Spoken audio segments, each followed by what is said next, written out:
গত 15, 16, 17 বছরের যে ছাপ, মিডিয়ার উপর যে চাপ, সেটা সম্পূর্ণভাবে চলে গেছে সেটা বলা যাবে না। আমরা তো গত 15, 16 বছর যুদ্ধ করেছি বাংলাদেশের মানুষের মালিকানা ফিরিয়ে দেওয়ার, তার সাথে হাত মিলিয়েছে। অনেকে ভয়ে নতজানু সাংবাদিকতা করেছে, অনেকে দুই কুল রাখার চেষ্টা করেছেন, কিন্তু যারা অনবদ্য অনন্য সাহসিকতার সাথে যে কজন সাংবাদিক দাঁড়িয়েছেন তার মধ্যে ইলিয়াস হোসেন, আমাদের বিদেশ থেকে, আমেরিকা থেকে, ফ্রান্স থেকে, নিউ ইয়র্ক থেকে, তারা কয়জন যে সাহসের সাথে সমস্ত জাতিকে উজ্জীবিত করেছে, তাদের মধ্যে ইলিয়াস হোসেন অন্যতম। আমি আনন্দিত বাংলাদেশের সংবাদ মিডিয়া যখন একটা ক্রস রোডে আছে, কোন দিকে যাবে বাংলাদেশের মিডিয়া আগামী দিনে, মিডিয়ার ডিরেকশনটা কি হবে, একটি নতুন বাংলাদেশে, একটি গণতান্ত্রিক বাংলাদেশে প্রত্যাশিত জনগণের মিডিয়া কি হতে পারে, সকলের মধ্যে একটা প্রশ্ন জেগেছে। এখনো কিন্তু মিডিয়ায় যে অনেকে বক্তৃতায় বক্তব্যে বলেছেন, এখনো কিন্তু মিডিয়ার সেই গত 15, 16, 17 বছরের যে ছাপ, মিডিয়ার উপর যে চাপ, সেটা সম্পূর্ণভাবে চলে গেছে সেটা বলা যাবে না। গণতন্ত্র এবং মিডিয়া হাতে হাত মিলিয়ে চলতে হবে, রাজনীতিবিদ মিডিয়া হাতে হাত মিলিয়ে চলতে হবে।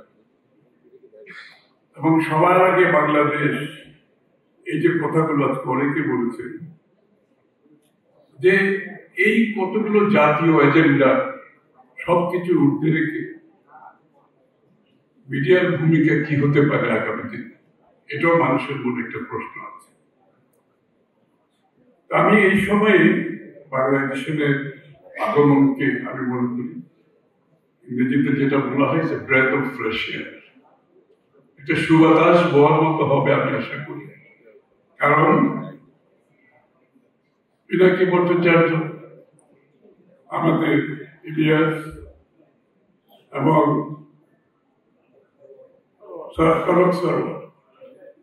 তারা একটা, যেটা পিনাকি ভট্টাচার্য বলে গেছে সঠিকভাবে, কিছু জায়গায় যে একটা ঐক্যের একটি মার্ক রেখেছেন, যে জায়গাগুলোতে ঐক্য করা যায় সেখানে ঐক্য করতে অসুবিধাটা কোথায়? আমরা তো ঐক্যবদ্ধ হতে পারি একটি স্বাধীন সার্বভৌম রাষ্ট্রের ব্যাপারে। ঐক্যবদ্ধ হতে তো কোনো জাতির পক্ষে তো এটাই কারণ, এর বাইরে তো কিছু হওয়ার কোন সুযোগ নেই। যে বাংলাদেশের সম্পর্ক অন্য রাষ্ট্রের সাথে ভিত্তি হতে হবে তিনটা। একটা হচ্ছে পরস্পর সম্মান বোধ, দ্বিতীয়টা হচ্ছে পরস্পরের স্বার্থ রক্ষার্থী, পরস্পরের স্বার্থ রক্ষার্থী, তৃতীয়টা হচ্ছে বাংলাদেশের অভ্যন্তরীণ ব্যাপারে কোনো হস্তক্ষেপ করা চলবে না। এই তিনটা ভিত্তির উপরে আমাদের প্রত্যেকটি দেশের সাথে আমাদের সম্পর্ক থাকতে হবে। এই জায়গায় তো অনৈক্যের কিছু নাই, কারণ এটার ভিত্তিতে তো বাংলাদেশ স্বাধীন হয়েছে। সুতরাং এই জায়গায় অনৈক্য হবে কেন? গণতন্ত্রের বেলায় অনৈক্য হবে কেন? বাংলাদেশের নাগরিকের মালিকানা ফিরিয়ে দেওয়ার ব্যাপারে অনৈক্য হবে কেন?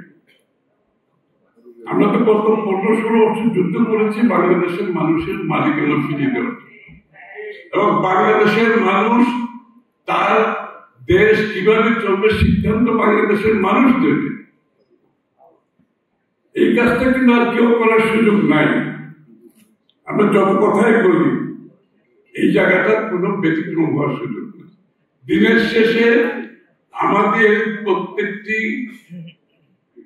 রাজনৈতিক দলে আমাদের কাজ হচ্ছে বাংলাদেশের মানুষের কাছে আমাদের ম্যান্ডেট দিয়ে জনগণের ম্যান্ডেট নিয়ে একটি নির্বাচিত সংসদে আসা, যার মাধ্যমে একটি সরকার গঠন হবে। এই জায়গাতে অলৌকিক কোনো কিছু আমি দেখতে পাচ্ছি না। এই জায়গাতে আমাদের ঐক্যবদ্ধ থাকতে হবে। আরেকটি জায়গায় আজকে যে প্রশ্নটি জেগেছে বাংলাদেশে, সেটা হচ্ছে বাংলাদেশে যদি রাজনৈতিক সংস্কৃতি আমরা বদলাতে না পারি, সকল সংস্কার করেও বাংলাদেশকে পরিবর্তন করা যাবে। সেই সংস্কার রাজনৈতিক সংস্কৃতিটা হচ্ছে আমাদের সহনশীল হতে হবে। গণতন্ত্রের সহনশীলতা অত্যন্ত গুরুত্বপূর্ণ। আমাদের অপরের মতের প্রতি সম্মান থাকতে হবে। ভিন্ন মত পোষণ করেও কিন্তু সম্মান রাখা যায়, কোনো অসুবিধা নেই। এবং সেই জায়গাগুলোতে কম্প্রোমাইজ করার কোনো সুযোগ নেই। এবং ভিন্ন মত পোষণ করে যদি আমরা একে অপরের প্রতি সম্মান জানাতে পারি, সহাবস্থানের রাজনীতি করতে পারি, তাহলে আমাদের ওই জায়গাগুলোতে ঐক্য রাখতে অসুবিধা হবে। কিন্তু আমরা যদি রাজনীতিতে আবার সেই কাজটা ফিরিয়ে আনি যে অশালীন বক্তব্য, যে আপত্তিকর বক্তব্য